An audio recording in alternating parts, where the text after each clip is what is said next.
Los cuentos de la casa de la bruja presentan 2001, una odisea espacial, de Arthur C. Clarke.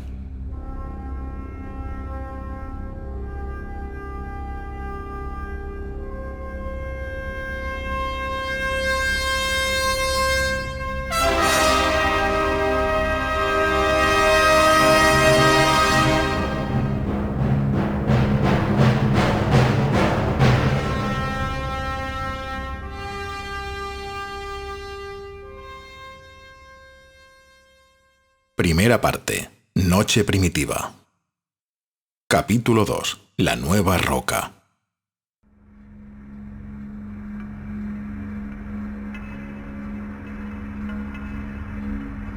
Moonwatcher se despertó de súbito, muy adentrada la noche. Molido por los esfuerzos y desastres del día, había estado durmiendo más a pierna suelta que de costumbre, aunque se puso instantáneamente alerta al oír el primer leve gatear en el valle. Se incorporó, quedando sentado en la fétida oscuridad de la cueva, tensando sus sentidos a la noche, y el miedo serpeó lentamente en su alma. Jamás en su vida, casi el doble de larga que la mayoría de los miembros de su especie podían esperar, había oído un sonido como aquel.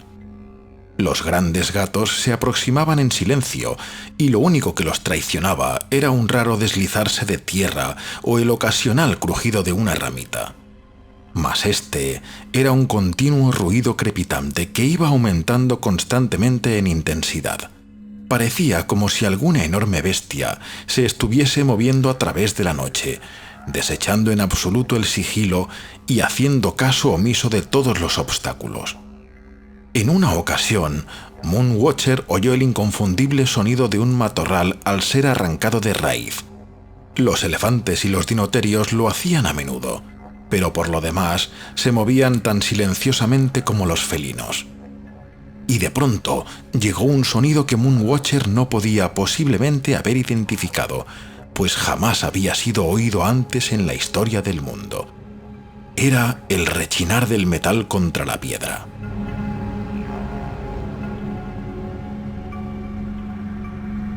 Moonwatcher llegó frente a la nueva roca al conducir la tribu al río a la primera claridad diurna.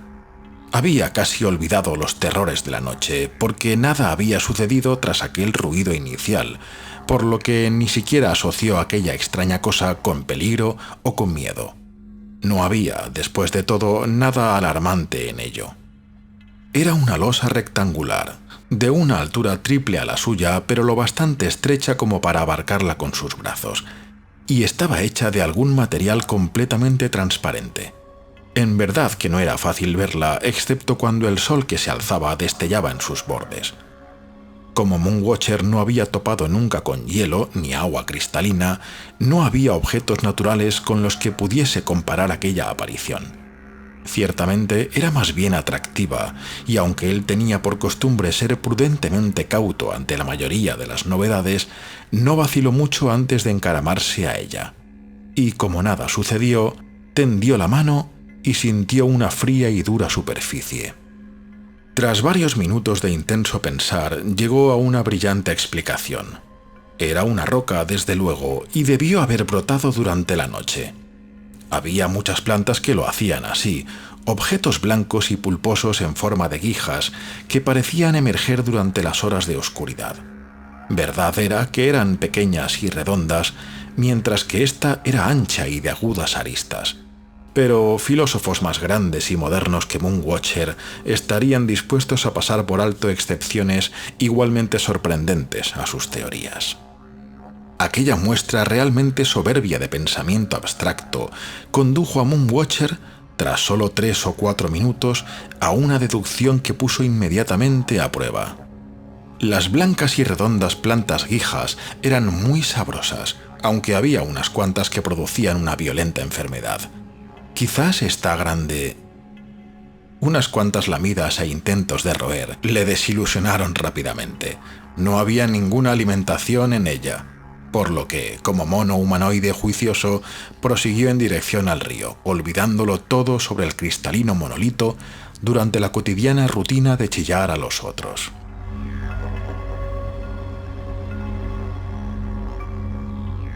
El forrajeo era muy malo hoy, y la tribu hubo de recorrer varias millas desde las cuevas para encontrar algún alimento. Durante el despiadado calor del mediodía, una de las hembras más frágiles se desplomó, víctima de un colapso, lejos de cualquier posible refugio. Sus compañeros la rodearon arrullándola alentadoramente, mas no había nada que pudieran hacer. De haber estado menos agotados, podían haberla transportado con ellos, pero no les quedaba ningún excedente de energía para tal acto de caridad. Por lo tanto, hubieron de abandonarla para que se recuperase con sus propios recursos o pereciese. En el recorrido de vuelta al hogar, pasaron al atardecer por el lugar donde se depositaban los cadáveres. No se veía en él ningún hueso. Con la última luz del día, y mirando ansiosamente en derredor para precaverse de tempranos cazadores, bebieron apresuradamente en el riachuelo, comenzando seguidamente a trepar a sus cuevas. Se hallaban todavía a 100 metros de la nueva roca cuando comenzó el sonido.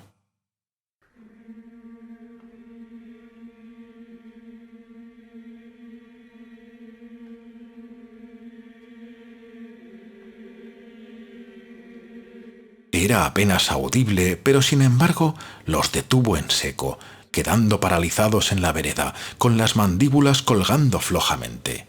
Una simple y enloquecedora vibración repetida salía expelida del cristal, hipnotizando a todo cuanto aprehendía en su sortilegio. Por primera vez, y la última en 3 millones de años, se oyó en África el sonido del tambor. El vibrar se hizo más fuerte y más insistente. Los monos humanoides comenzaron a moverse hacia adelante como sonámbulos, en dirección al origen de aquel obsesionante sonido. A veces daban pequeños pasos de danza, como si su sangre respondiese a los ritmos que sus descendientes aún tardarían épocas en crear. Y, completamente hechizados, se congregaron en torno al monolito, olvidando las fatigas y penalidades del día, los peligros de la oscuridad que iba tendiéndose y el hambre de sus estómagos. El tamborileo se hizo más ruidoso y más oscura la noche, y cuando las sombras se alargaron y se agotó la luz del firmamento, el cristal comenzó a resplandecer.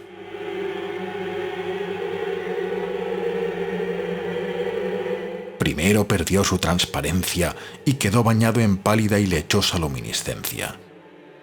A través de su superficie y en sus profundidades se movieron atormentadores fantasmas vagamente definidos, los cuales se fusionaron en franjas de luz y sombra, formando luego rayados diseños entremezclados que comenzaron a girar lentamente.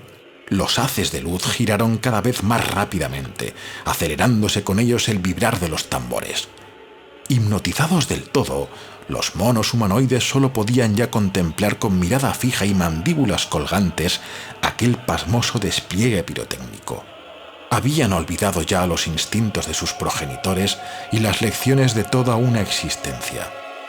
Ninguno entre ellos, corrientemente, habría estado tan lejos de su cueva tan tarde, pues la maleza circundante estaba llena de formas que parecían petrificadas y de ojos fijos, como si las criaturas nocturnas hubiesen suspendido sus actividades para ver lo que habría de suceder luego.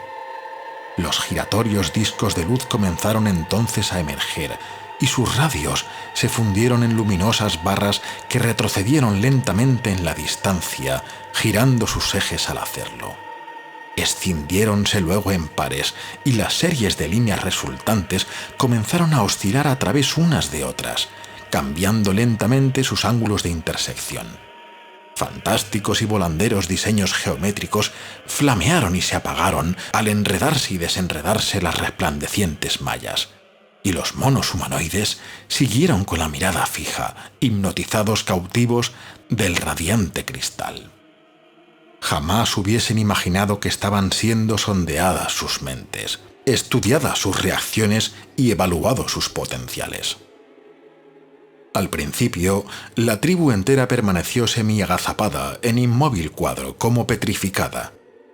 Luego, el mono humanoide más próximo a la losa volvió de súbito a la vida. No varió su posición, pero su cuerpo perdió su rigidez, semejante a la del trance hipnótico, y se animó como si fuera un muñeco controlado por invisibles hilos. Giró la cabeza a este y al otro lado. La boca se cerró y abrió silenciosamente, las manos se cerraron y abrieron.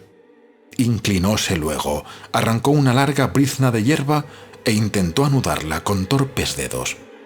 Parecía un poseído, pugnando contra un espíritu o demonio que se hubiese apoderado de su cuerpo. Jadeaba intentando respirar. Sus ojos estaban llenos de terror mientras quería obligar a sus dedos a hacer movimientos más complicados que cualesquiera hubiese antes intentado. A pesar de todos sus esfuerzos, únicamente logró hacer pedazos el tallo. Y mientras los fragmentos caían al suelo, le abandonó la influencia dominante y volvió a quedar inmóvil, como petrificado. Otro mono humanoide surgió a la vida y procedió a la misma ejecución. Este era un ejemplar más joven y por ende más adaptable, logrando lo que el más viejo había fallado. En el planeta Tierra había sido enlazado el primer tosco nudo. Otros hicieron cosas más extrañas y todavía más anodinas. Algunos extendieron sus brazos en toda su longitud e intentaron tocarse las yemas de los dedos, primero con ambos ojos abiertos y luego con uno cerrado. Algunos hubieron de mirar fijamente en las formas trazadas en el cristal, que se fueron dividiendo cada vez más finamente hasta fundirse en un borrón gris. Y todos oyeron aislados y puros sonidos, de variado tono, que rápidamente descendieron por debajo del nivel del oído. Al llegar la vez a Moonwatcher, sintió muy poco temor. Su principal sensación era la de un sordo resentimiento al contraerse sus músculos y moverse sus miembros, obedeciendo órdenes que no eran completamente suyas. Sin saber por qué, se inclinó y recogió una piedrecita. Al incorporarse, vio que había una nueva imagen en la losa de cristal. Las formas danzantes habían desaparecido, dejando en su lugar una serie de círculos concéntricos que rodeaban un intenso disco negro. Obedeciendo las silenciosas órdenes que oía en su cerebro, arrojó la piedra con torpe impulso de volea, fallando el blanco por bastantes centímetros. «Inténtalo de nuevo», dijo la orden. Buscó en derradoras tallar otro guijarro, y esta vez su lanzamiento dio en la losa, produciendo un sonido como de campana. Sin embargo, todavía era muy deficiente su puntería, aunque había sin duda mejorado. Al cuarto intento, el impacto dio solo a milímetros del blanco. Una sensación de indescriptible placer, casi sexual en su intensidad, inundó su mente. Aflojóse luego el control y ya no sintió ningún impulso para hacer nada, excepto quedarse esperando. Uno a uno, cada miembro de la tribu fue brevemente poseído. Algunos tuvieron éxito, pero la mayoría fallaron en las tareas que se les habían impuesto, y todos fueron recompensados apropiadamente con espasmos de placer o de dolor. Ahora había solo un fulgor uniforme y sin rasgos en la gran losa, por lo que se asemejaba a un bloque de luz superpuesto en la circundante oscuridad. Como si despertasen de un sueño, los monos humanoides menearon sus cabezas y comenzaron luego a moverse por la vereda en dirección a sus cobijos. No miraron hacia atrás ni se maravillaron ante la extraña luz que estaba guiándoles a sus hogares y a un futuro desconocido hasta para las estrellas.